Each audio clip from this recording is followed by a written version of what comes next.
Halo sahabat BPJS Kesehatan dimanapun Anda berada. Seperti biasa, Action kali ini menampilkan beberapa kegiatan BPJS Kesehatan di tingkat pusat. Yang pertama adalah webinar internasional bertajuk Improving Health Insurance System Coverage and Service Quality yang diselenggarakan oleh International Social Security Association atau ISA tanggal 5 Mei kemarin. Pada acara tersebut, Bapak Dirut BPJS Kesehatan Profesor Ali Gufron Mukti menjadi pembicara utama dalam webinar yang diikuti oleh sekitar 600 partisipan dari seluruh dunia. Hadir pula sebagai pembicara dari Social Güvenlik Kurumu dari Turki, Rwanda Social Security Board, dan National Health Insurance Service dari Korea Selatan.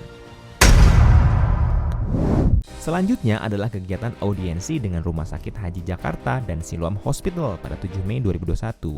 Kegiatan yang dihadiri oleh Direktur Penjaminan Pelayanan Kesehatan Lili Kresnawati ini membahas upaya pemetaan fasilitas kesehatan di seluruh Indonesia dalam rangka peningkatan akses dan mutu layanan kesehatan.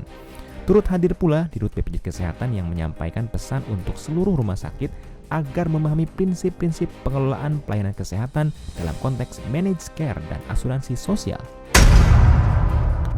Sore hari pada hari yang sama, Dirut pun menghadiri kegiatan audiensi dengan gabungan BEM UI yang membahas progres pencapaian program JKN KIS, fokus kinerja dan quick win BPJS 2021, khususnya kolaborasi dengan berbagai stakeholder, termasuk salah satunya juga dengan mahasiswa sebagai agent of change. Hari Raya Idul Fitri akan segera tiba. Dalam rangka memastikan layanan tetap terjaga, tim teknologi informasi BPJS Kesehatan yang dipimpin oleh Direktur Teknologi Informasi Edwin Aristiawan menyiapkan posko siaga Ramadan dan Idul Fitri atau yang kita singkat RAFI.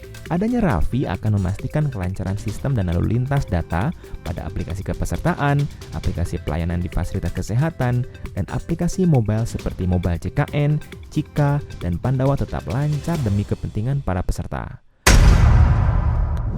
Nah, sahabat, demikian action kita kali ini. Tetap patuhi protokol kesehatan dan tetap sehat dan semangat.